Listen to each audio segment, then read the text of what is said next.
Eu gostaria de iniciar esse nosso papinho de hoje, aqui no nosso cantinho, com uma frase que eu anotei até aqui, porque eu não quero esquecer nenhuma palavrinha, que eu adoro essa frase, que diz assim: ninguém pode voltar atrás e fazer um novo recomeço, mas qualquer um pode recomeçar agora e fazer um novo amanhã.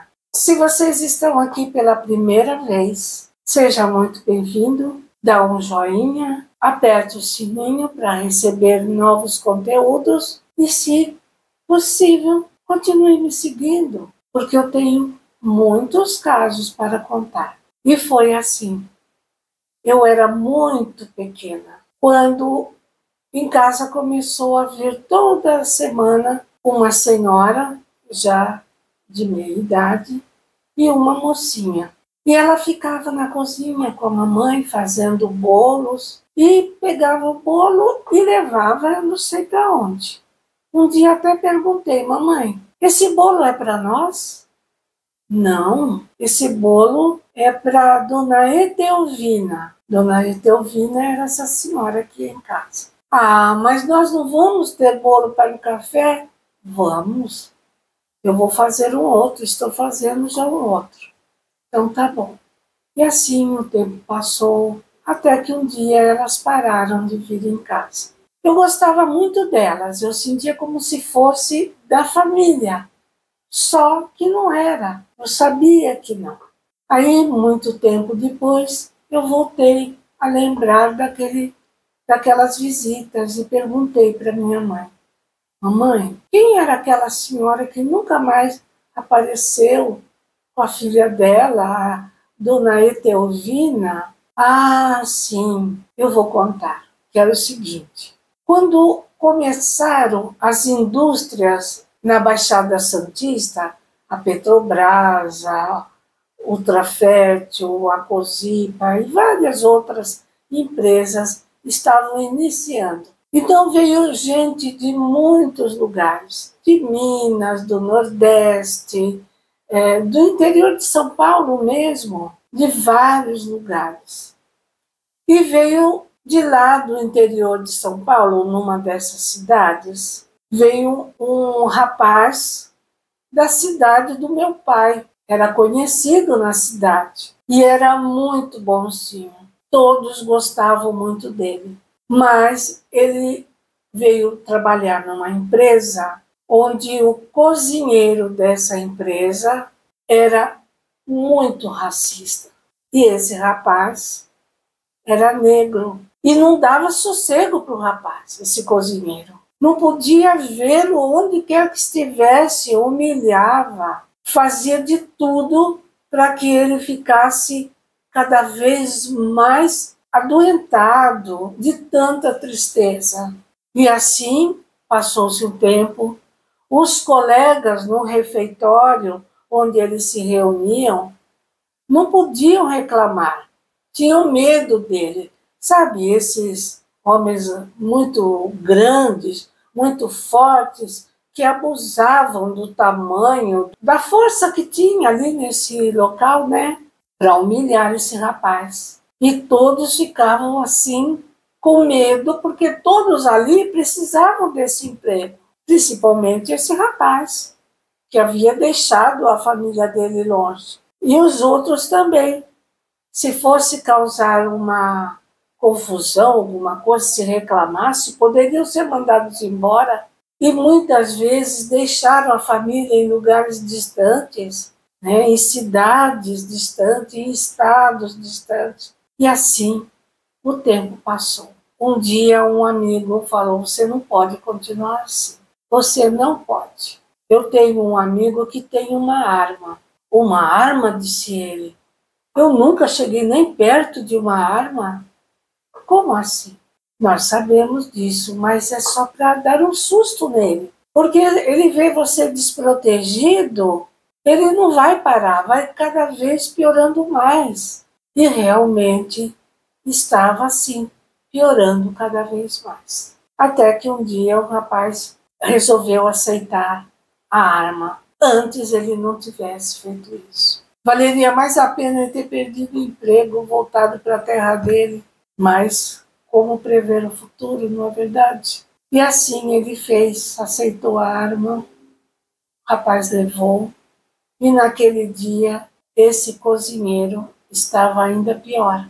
Chegou a pegar ele pelo pescoço e deu um safanão nele e um tapa no rosto. Ele pegou a arma, tirou a arma e apontou.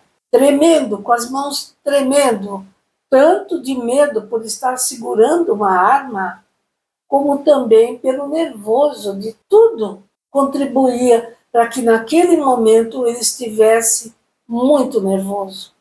Pegou a arma com as duas mãos e tremendo, quando o moço chegou perto dele e falou: atira se for homem. E ele, nervoso, a arma disparou. E o rapaz, o cozinheiro, desencarnou na mesma hora.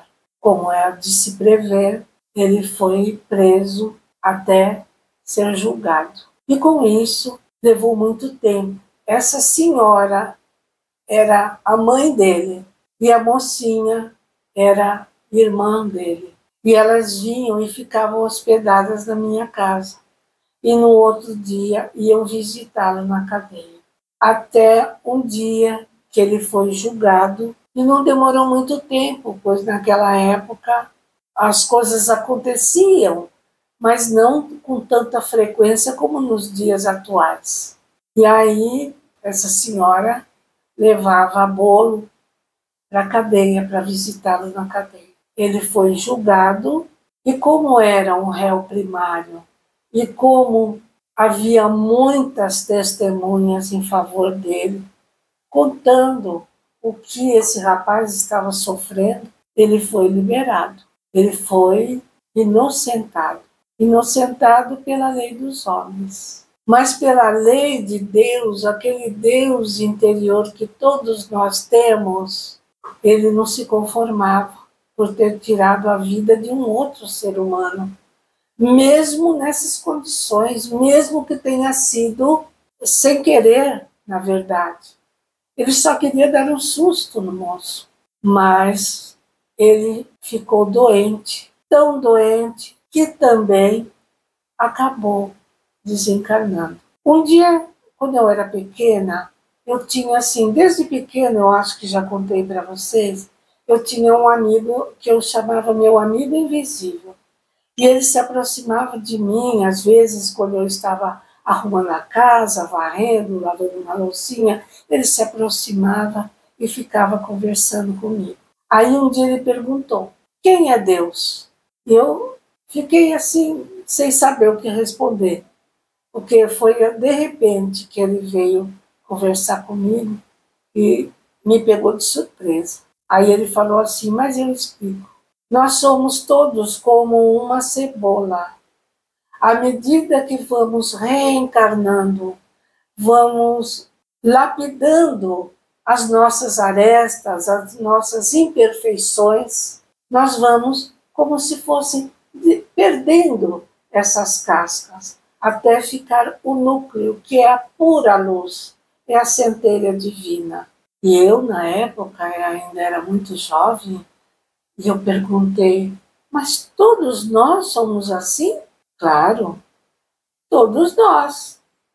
Mas se todos nós somos assim, como existem tantos crimes, tantas pessoas que parece que não têm nem coração? Ah, mas é porque elas ainda não perderam essas cascas, ainda continuam grosseiras, densas, até que um dia elas também vão melhorando, vão perdendo essas cascas, até ficar puro. Aí eu entendi. Que explicação mais fácil, não é? E foi assim, como ele estava mais purificado, digamos assim, ele estava sofrendo muito por ter tirado a vida do outro. E esse foi o que aconteceu.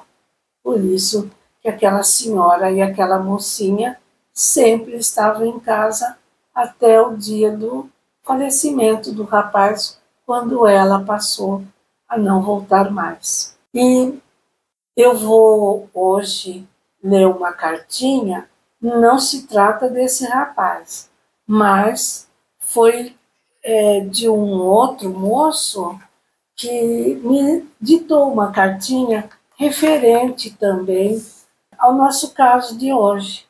E ele diz o seguinte: queridos irmãos, sempre fui dado a momentos impulsivos para logo após arrepender-me tardiamente. E foi o que aconteceu num desses dias em que, além, como já disse, possuir um temperamento impulsivo, estava quase embriagado, pois havia no bar em que me encontrava tomado alguns bons goles de bebida alcoólica.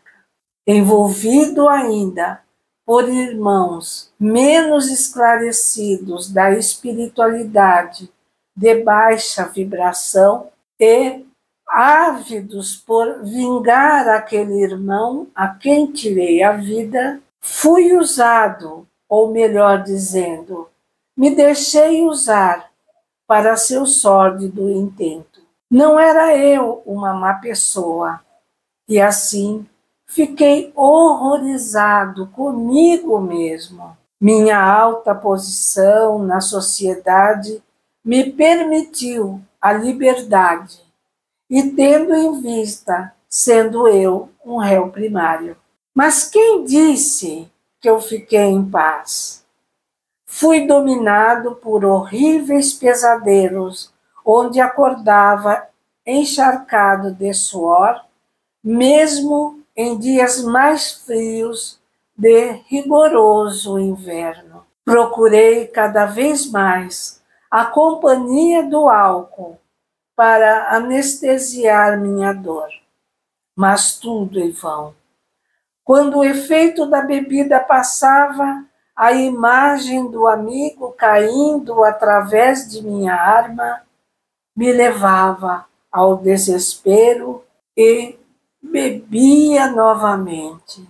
Foi assim que desencarnei. Vivi durante algum tempo no Vale das Sombras, onde outros seres tão doentes e miseráveis quanto eu tentavam sobreviver. Num desses dias em completo desespero, lembrei de Deus e, ajoelhado em uma poça de lama, ergui minhas mãos aos céus e clamei: Deus, se o Senhor existe, me liberte desse sofrimento.